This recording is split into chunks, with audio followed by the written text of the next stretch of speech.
నీకెన్ని కష్టాలను రావచ్చు, ఎన్ని ఆపదలను రావచ్చు, శత్రువుతో చేతులు కలపవద్దు.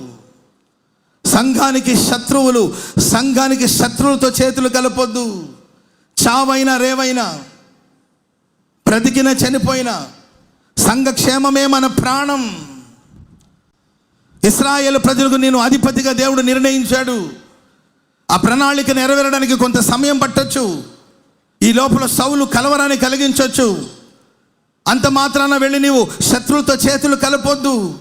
ఆకీషు రాజు పంచాన చేరి, ఫిలిష్తీయుల సమూహంలో చేరి వాళ్ళని వెంబడిస్తున్నాడండి. మనం వెంబడించవలసింది ఎవరిని? వెంబడిస్తుండేది ఎవరిని?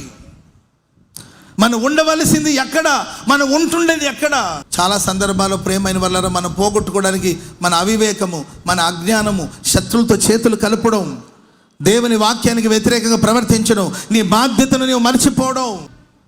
దేనికోసం దేవుడు అన్యజనులను నిన్ను ప్రత్యేకించాడు, దాన్ని మర్చిపోయి నీ స్వలాభం కోసం, నీ సొంత లాభం కోసం శత్రువులతో చేతులు కలపవద్దు.